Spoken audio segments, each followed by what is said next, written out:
Hello everyone, welcome back to my channel. तीतानी आपण मानक स्वागत करुच्ची। आज आम सेबती गछ केमती तार केयर नबा और नवेम्बर मसरे यही सब जरूरी काम करवा जहाँफल कि आमर December January February March April पर्यंत प्रचुर फूल पाइबा। सेबती गछटा बहुत सुंदर लगे, ता फूल देखिपारे केते सुंदर कड़ सब पलि आइलाणी। आमे आउ तार तो पिंचिंग करवानी।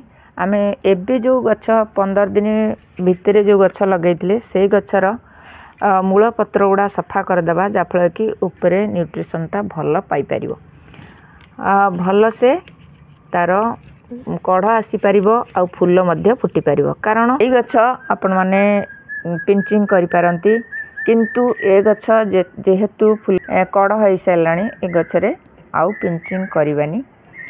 जस्ट टिके टिके कढ़ हो आसुथिबो तार अग पिंचिंग करें जहाँफल कि तार ब्रांच बहुत सारा दब।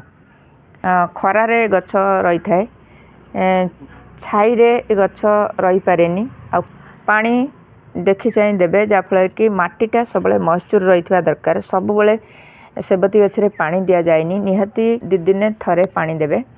पानी ड्रेनेजटा ठीक ठाक तलकू बाहरी जाउथुवा दरकार, कारण जमिकी पानी रहिले चेर मूल गुड़ा सड़ी जाई पारे। आपण मैंने से जरूरी ध्यान देवे। जेकोसी सॉइल मीडिया आमे दबा प्रथमे माटीटा को एमती खुसई नबा, तल उपर माटीटा न कले आमर ऑक्सीजन मूल को जाई पारेनी। सेथिपई आमे कौन कौन सॉइल मीडिया दबा चलतु देखा। किछि मु फंजीसाइड पाउडर नहीं आउ एथिरे नहीं आमर परिवा चोपार खत आउ गोबर खत ए सब को भल भाव मिक्स करी नबा।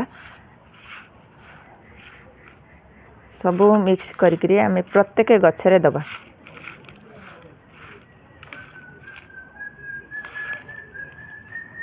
गछ रखिचंती सब गछरे एमती देबे। आमे सॉइल मीडिया देले आमे कौन तापरे फर्टिलाइजरटा दबा चलतु देखा। ये सोरिष को आपण माने 50 ग्राम हो कि 100 ग्राम हो आपण माने आपको ग्राइंडिंग करदेवे। ये भाव ग्राइंडिंग करदेवे। देखंतु ये भाव भल से ग्राइंडिंग करदेवे। आउ ताकू देखंतु मु आकू 2 दिन हेलाणी पानी रे पकईची। आकू 10 दिन पर्यंत पानी रे पकेले जिते पची जाउथिबो सेते तार फर्टिलाइजरटा भल से तैयारी होथिबो। सोरिष पीडिया प्रत्येक गछ पई रामबाण भली काम करे। आथरे न्यूट्रिशन बहुत सारा अच्छी जहाँफल कि गछ को हेल्दी करि थाए आ फूल कड़े भर्ती करि थाए। एई भली भाबरे आपण माने प्रत्येक गछरे देई परिबे। देखंतु मु अध लिटर पानी नहीं, एथिरे अध लिटर मु मिक्स कर दउची जहाँफल कि आमे गछरे देई परिबा। एई भली भाबरे अल्प अल्प देबे, बेसी देबेनी।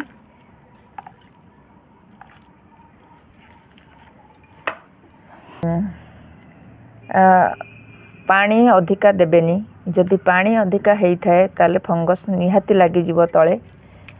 सब बेले चेक करथिबे गछ। ए भली टिके केयर नियंतु। देखंतु केते सारा आधरे फूल कढ़ नदी हे जीवो।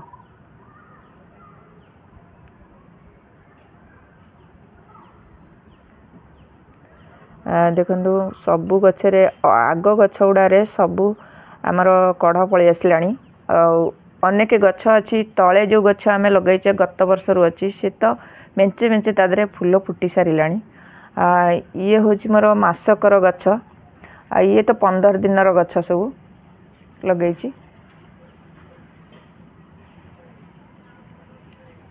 सेपटे सब माटी लगाई जो आर गत वर्ष पकई ये सब चारा अरे फूल कड़ सब पलि आसलाणी।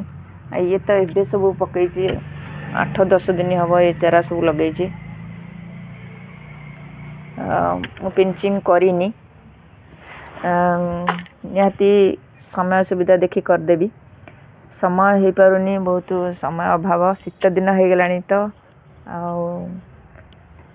जहाँ भी हेले सांगे सांगे संध्या हो जाउची जदि छोटिया वीडियोटा मोर भल लगुए ताले कमेंट शेयर लाइक करेंगे आ मो चैनल जदि नुआ देखुंत ताले गोटे सब्सक्राइब करेंगे आज एतिकी पुणी आसबि आउ एक नुआ वीडियो नुआ टॉपिक सहित सेते पर्यंत गछ लगो थांतु भले थांतु जय Jagannath thank you Incoming voice call from Kalia Bao.